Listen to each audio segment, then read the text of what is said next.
Hey guys, so today I just want to show you another really good alternate picking exercise, and this video will be a great follow-up if you have already seen my video. I think I just called it How to Develop Speed, or my favorite alternate picking exercise.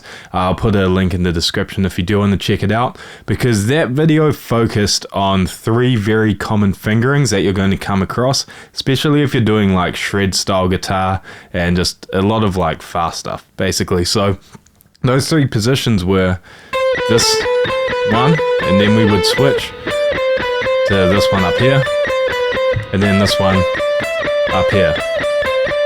Right, and in that video I went through how to practice it, speed it up, and all that good stuff.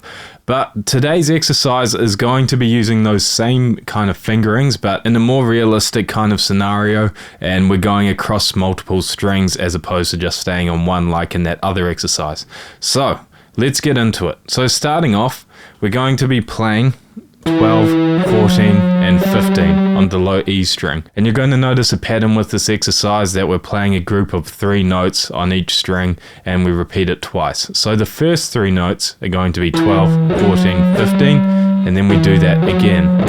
Now, this being an alternate picking exercise, it's very important you do that correctly. So we start with a down pick, up, down, up, down, up.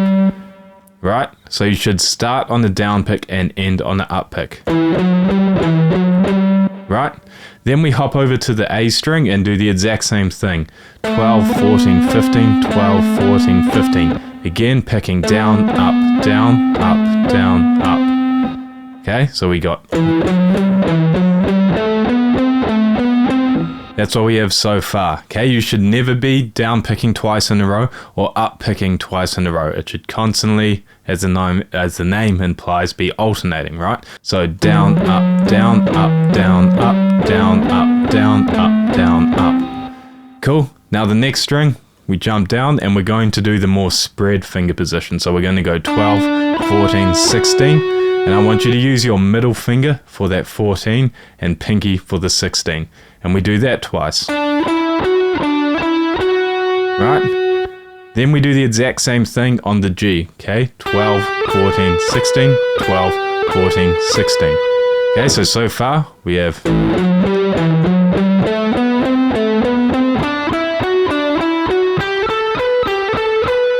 Right? Cool, and again, just make sure you're alternate picking that. Then we do a bit of a position shift. Okay, we're going to bring our first finger over to the 14th fret as opposed to the 12th on the D string, and it's going to be the same kind of fingering as the first two strings. So we're going to go first finger on the 14, third finger on the 16, pinky on the 17. And then again, just following the same kind of formula, we're going to do that twice. Right? Then we hop up to the next string, the G, and the exact same thing. 14, 16, 17, 14, 16, 17. So those 2 together will sound like this. Cool? Okay, so far, just to sum it all up, we have...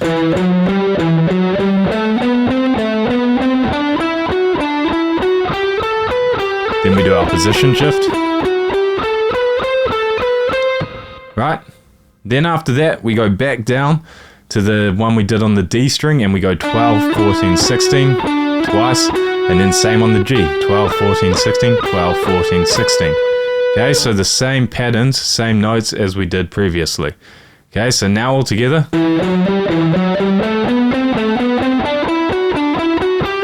Position shift, then back down. And again, make sure with those spread shapes, the spread fingering, that you're using your middle finger, not your third finger. Okay, then after we do these 2 again, we do another position shift back down to the 10th fret, and we play the spread fingering position again, and we go 10, middle finger on the 12, and pinky on 14, and we do that twice. So on the D string, 10, 12, 14, 10, 12, 14. Then we go 11, 12, 14 on the G. And again, do that twice. All alternate picking. Okay, so put it all together.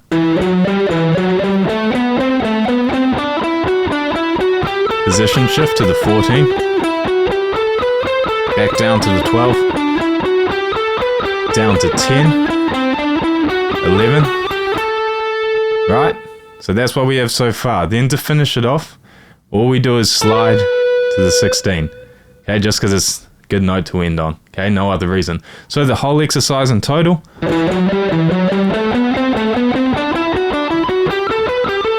Constantly alternate picking.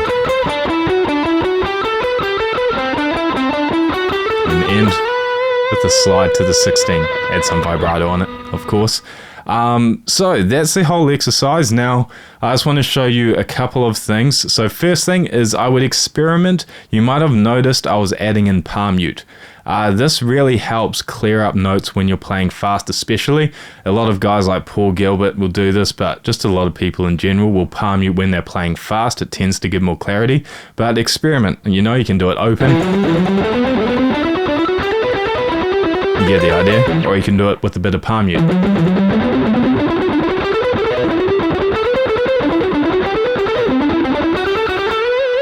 You can mess around with palm muting certain strings and not other ones, like you could palm mute the bottom three. Then open up a bit. Palm mute, open up. Palm mute, open up. Palm mute, open up. Cool. Okay, so that's the exercise. That's some ideas with palm muting. Now here's the important thing. This is how to practice it. So going on to Google, bringing up my metronome. The way you want to start this, okay, start the metronome at 80 or whatever you need to. And we want to be playing this. This is in what's called triplets. So we want to be playing 3 notes per click to begin with. So if I put on my metronome, okay, so I'm going to play 3 notes per click. 1, 2, 3, 1, 2, 3, 1, 2, 3, 1, 2, 3, 1, 2, 3, 1, 2, 3, 1, 2, 3, 1, 2, 3.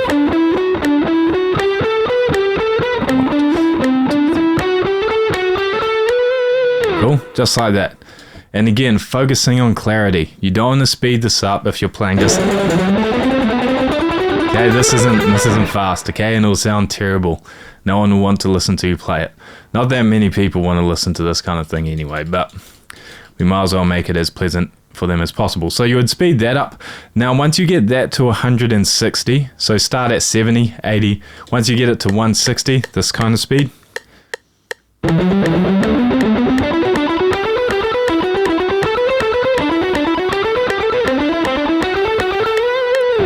Right, what you want to do is actually drop that metronome back down to 80, and you want to double the amount of notes you play per click, okay, as opposed to just putting the metronome up to like 300.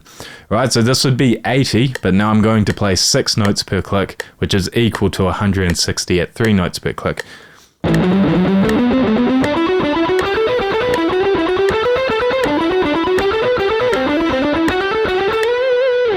Right, then you work that up.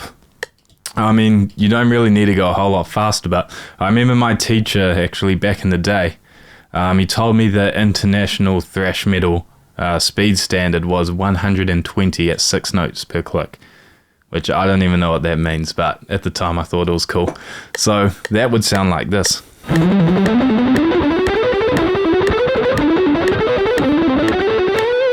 Right, that was actually a bit sloppy. It's been a while since I practiced this kind of thing, but hopefully this was helpful. As always, there will be a link to the PDF of this in the description, okay, to a Google Drive, and just download it. Practice slowly, starting with a metronome at a pace that is difficult, but you're still able to do it clean.